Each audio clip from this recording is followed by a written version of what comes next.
Hi നമസ്കാരം. നമ്മുടെ customers ഇപ്പോൾ ചോദിക്കുന്നൊരു ചോദ്യമാണ്, നമ്മളുടെ പ്രോഫിറ്റ് ആൻഡ് ലോസ് അക്കൗണ്ടിൽ പ്രോഫിറ്റ് കാണിക്കുന്നുണ്ട് എല്ലാ മാസം, പക്ഷേ ഈ ഫണ്ടൊക്കെ എവിടേക്ക് പോയി എന്നുള്ളത് നമുക്ക് എങ്ങനെ ടാലി എന്ന് അറിയാൻ പറ്റും? ഈ ഫണ്ടിൻ്റെ യൂട്ടിലൈസേഷൻ മനസ്സിലാക്കി തരുന്ന റിപ്പോർട്ട്സ് ഏതൊക്കെയാണെന്ന് ചോദിക്കാറുണ്ട്. നമുക്ക് ടാലിയിൽ ക്യാഷ് ഫ്ലോ, ഫണ്ട് ഫ്ലോ എന്നൊക്കെ പറഞ്ഞ റിപ്പോർട്ട്സ് ഉണ്ട്. പക്ഷേ അതിനായിട്ടും വളരെ ഈസി ആയിട്ട് നമുക്ക് എടുക്കാൻ പറ്റിയ റിപ്പോർട്ടാണ് റിസീറ്റ്സ് ആൻഡ് പേയ്മെൻറ്റ് എന്ന റിപ്പോർട്ട്. അതായത് നമുക്ക് റെസീറ്റ്സ് ആൻഡ് പേയ്മെൻറ്റ് റിപ്പോർട്ട് കിട്ടുക ടാലി പ്രൈമിൽ ഗോടൂവിൽ പോയി കഴിഞ്ഞാൽ നമുക്ക് ജസ്റ്റ് സെർച്ച് ചെയ്താൽ മതി. റെസീറ്റ്സ് ആൻഡ് പേയ്മെൻറ്റ് സെർച്ച് ചെയ്ത് ഞാൻ റിപ്പോർട്ട് കിട്ടും.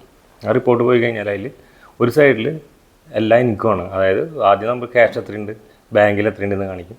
പിന്നെ നമുക്ക് ഏതൊക്കെ രീതിയിലാണ് ആ പീരീഡിൽ ഫണ്ട് വന്നതെന്ന് കാണിക്കും, അതിൻ്റെ സോഴ്സുകൾ കാണിക്കും.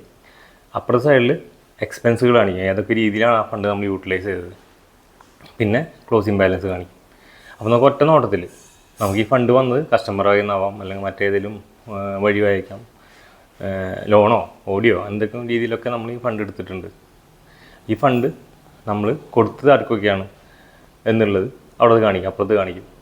നമ്മളുടെ ക്രെഡിറ്റേഴ്സിന് കൊടുത്തിട്ടുണ്ടായിരിക്കാം, നമ്മൾ എന്തെങ്കിലും അസറ്റ് വാങ്ങാൻ ഉപയോഗിച്ചിട്ടുണ്ടായിരിക്കാം, ഇങ്ങനെയുള്ള കാര്യങ്ങൾ റൈറ്റ്സിൽ കാണിക്കും. ഇങ്ങനെ വളരെ കൃത്യമായിട്ട് നമുക്ക് കിട്ടുന്ന റിപ്പോർട്ടാണ് റിസീറ്റ്സ് ആൻഡ് പേയ്മെൻറ്റ് റിപ്പോർട്ട്. അപ്പോൾ നിങ്ങൾ ആ റിപ്പോർട്ടൊന്ന് എടുത്ത് നോക്കാം. എന്തെങ്കിലും ഡൗട്ട് ഉണ്ടെങ്കിൽ കമൻറ്റ് ചെയ്താൽ ഞാൻ റിപ്ലൈ ചെയ്യാം. Thank you.